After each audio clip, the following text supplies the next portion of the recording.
Berikutnya kita akan masuk ke transaksi penjualan dan pembelian.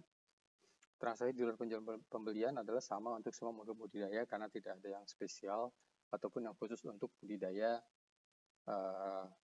tertentu. Jadi kita bisa masuk ke bagian pembelian ya. Pembelian ini kenapa pembelian kategori HPP? Karena tujuannya adalah untuk membeli yang berkaitan dengan pemeliharaan dari budidaya tersebut. Jadi cara pengisiannya sama seperti yang lain. Jadi tanggal, perhatikan misalnya kita isi tanggal, harus format tanggal ya. Kemudian PO. PO ini nomornya sesuai nomor yang ada di daftar nomor dokumen. Jadi sebelum teman-teman bertanya nomor PO dari mana, kalau teman-teman bertanya ini berarti teman-teman belum melihat video yang sebelumnya. Ya. Jadi tolong dilihat video sesuai urutannya. Jadi kalau misalnya, karena kalau dilompat-lompat takutnya ada yang terlewat. Oke, PO. Ini kalau misalnya teman-teman pilih misalnya PO1. Ya. PO dan nama supplier itu hubungannya lebih ke kalau kita mau monitor utang ya. Kalau kita tidak mau monitor utang, ya bisa ditulis PO dan bisa juga nggak ditulis. Jadi ini hanya opsional kalau memang mau dicek utangnya atau mau dicetak. Kemudian nomor urut PO ini hubungannya kalau misalnya kita mau mencetak, itu adalah nomor 1, 2, 3, dan seterusnya di sini. Ya, jadi kalau kita tidak isi, itu tidak akan muncul. Ini saya akan contohkan yang sudah ada tadi PO2 ya. Ini satunya saya delete. Jadi kalau itu saya delete, kita lihat ke cetak PO, nomor satunya tidak muncul. Ya. Itu sebabnya nomornya jangan sampai dilupakan. Ya. Kemudian tadi PO, nomor urut 1, kemudian kategori HPP, di sini bisa dipilih apakah itu aset ya. Ya, apakah itu aset ataukah HPP. Ya. Jadi kita bisa pilih.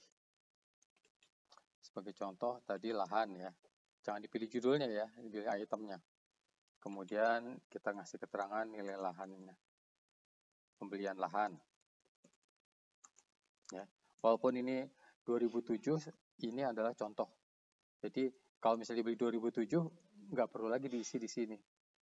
Ini kan tadi kopi 2007, udah dibeli nih. Nggak perlu lagi, karena ini berhubungan dengan tahun pembelian. Tapi kalau misalnya baru dijalankan sekarang, maka ini bisa diisikan seperti ini. Kemudian jumlahnya, karena satunya hektar, anggap 1, gitu kan. Kemudian harga belinya 120 juta. Nah, totalnya akan muncul. Rekeningnya misalnya pembelian melalui Bank Mandiri. Kategori laporan keuangannya adalah aset tanah dan bangunan. Suppliernya ini saya kosongkan saja. Kemudian kode aset. Nah, ini yang penting nih. Kalau ini masuk di aset, kode aset jangan sampai lupa diisi dan jangan sampai double dengan kode aset yang lain. Ya. Jadi misalnya ya di sini kan tidak ada info yang masih kosong yang mana. Ya, teman harus melihat sendiri, membandingkan mana yang sudah digunakan, mana yang belum digunakan. Caranya adalah melihat ke bagian penyusutan di sini. Nah, di sini lihat kan banyak yang kosong. Oke, yang 11 belum dipakai bisa diisi 11. Tadi saya isi 28. Ya. Seperti itu. Jadi kalau sudah kita isikan, kita kemudian harus mengalokasikan. Jadi mengalokasikan ini ke kelompok mana. Kalau misalnya kelompok 1 ya 1 hektar untuk kelompok 1. Ya. Loh, kalau misalnya nanti ini lahannya dipakai untuk kelompok 2 dan 3, kosnya ini hanya akan masuk ke perhitungan di kelompok 1. Jadi nggak perlu dibagi lagi karena akan jadi double. Kecuali beli lahan baru kan, oke masuk kelompok 2. Jadi misalnya beli lahan baru ini masuk kelompok 4 gitu kan, lahan baru gitu.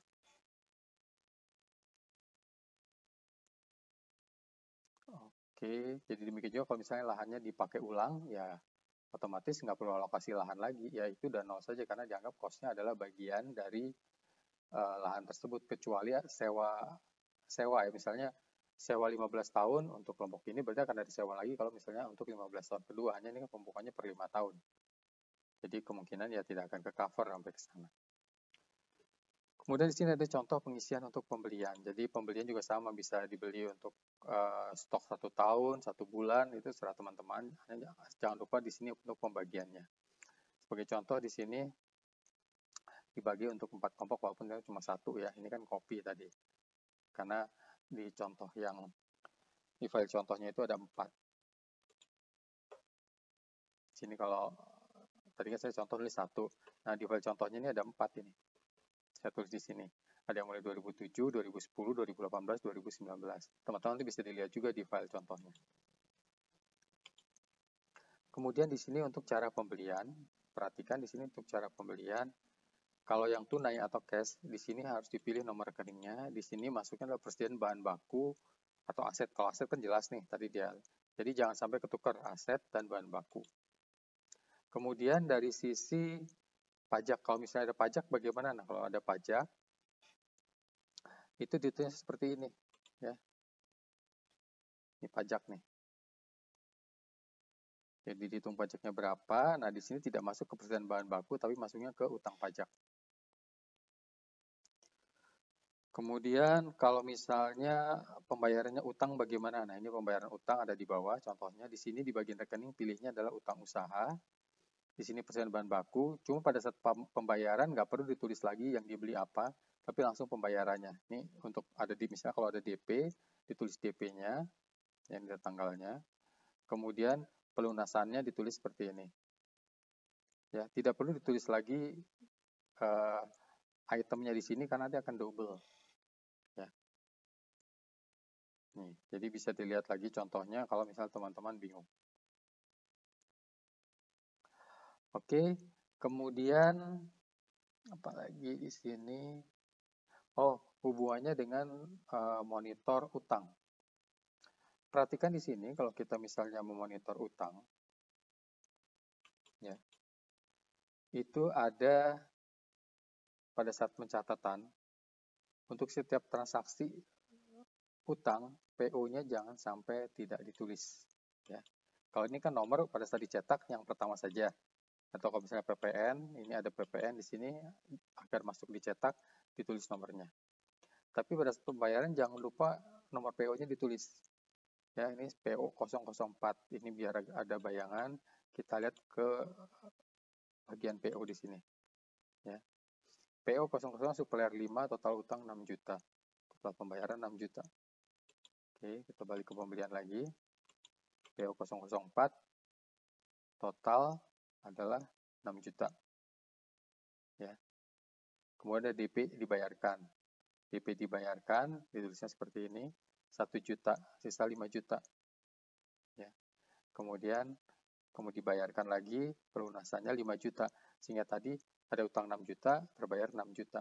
Tapi kalau kita lupa, misalnya ini tidak kita isi PO-nya, maka akan terlihat di bagian PO ini kurang bayar 5 juta. Itu hanya karena kita belum mengisi nomor PO-nya.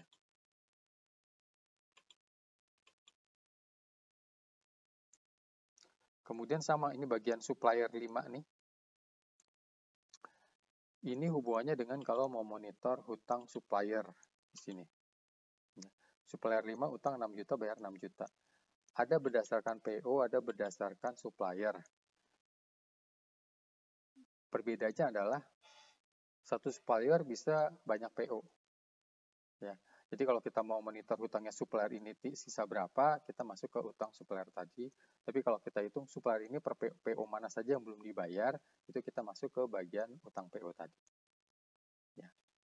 Dan jangan lupa tadi, pokoknya untuk kita monitor nomor PO sama nomor supplier harus dimasukkan agar kelihatan utangnya.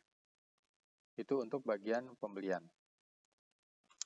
Kemudian untuk bagian penjualan itu sama, cara pengisiannya sama ya. Hanya ini kan piutang jatuhnya, bukan utang. Hanya di sini juga ditambahkan saldo dari masing-masing panen. Ini hanya untuk alat bantu, membantu teman-teman melihat panennya ada berapa yang belum terjual. Jadi pengisiannya sama, tanggal, kemudian invoice, ada nomornya juga. Jadi untuk memunculkan invoice sesuai nomornya ini. Kemudian sama isinya di sini, ya. Jadi kategori penjualan. Oh, satu lagi ada kategori penjualan, ada kategori produksi. Jadi ini kalau ternyata namanya berbeda. Ya. Kategori produksi hanya ada 5 karena ini berdasarkan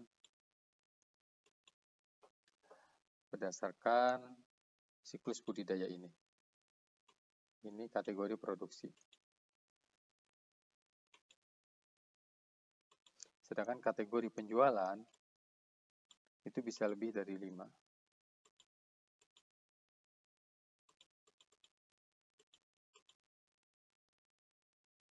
Karena dasarnya apa kategori penjualan? Dasarnya kategori penjualan adalah di harga hasil panen ini.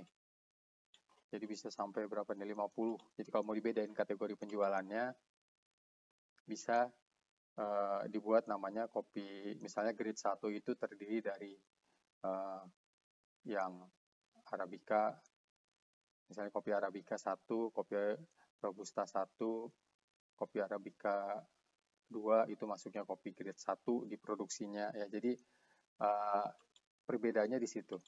Kalau teman-teman ingin membedakan, kalau tidak ingin membedakan ya langsung saja. Atau untuk membedakan nama. Jadi misalnya di sini kategori penjualan namanya bukan kopi grade 1 tapi kopi Arabica premium ini misalnya. Kategori produksinya kopi grade 1. Ya. Oke, kemudian untuk sama penulisannya dengan yang pembelian tadi yang PPN seperti ini ya. Kemudian di sini tinggal diisi masuknya kategori pendapatannya di mana dipilih. Kemudian di sini kalau ada pajak seperti ini, di sini utang pajak jangan jadi persediaan ya. Kalau di pembelian persediaan tapi jangan jadi pendapatan. Kemudian di sini sama kalau tadi utang ini piutang. Jadi bagian paling bawah ini misalnya ada invoice 5. Nomornya 1 2, yang nomor satunya itu untuk itemnya, kedua PPN-nya. PPN ditulis nomornya 2 di sini agar muncul di bagian cetaknya. Kemudian ini dibuat piutang usaha karena bayar tempo. Nah, masuknya pendapatan kopi grade 1 ini utang pajak. Kemudian ini kalau ada bayar DP ditulisnya seperti ini. Dianggap sebagai piutang usaha dan ini pembayaran sebagian. Makanya di sini tanggalnya sama. Ya. Hanya sini dilihat piutang usaha, di sini pembayarannya. Sehingga kalau kita cek di bagian piutang pelanggan, tinggal keluar nih. Nilainya sekian, sudah bayar sekian, sisanya sekian, pelanggan 4. Kita cek lagi di penjualan, pelanggan 4. Ya. Kalau misalnya teman-teman tadi kan, kalau ini kenapa 29? Karena 20 jutanya itu dari piutang awal. Ada piutang awal di sini, makanya masuk 20 juta. Makanya kita bisa melihat di bagian invoice, untuk invoice yang tadi 005 itu nilainya sekian dan sudah lunas. Tapi ada hutang tahun sebelumnya memang belum lunas. Itu kalau tadi teman-teman ada pertanyaan di bagian contoh untuk budidaya kopi ini. Oke, itu untuk penjualan dan pembelian.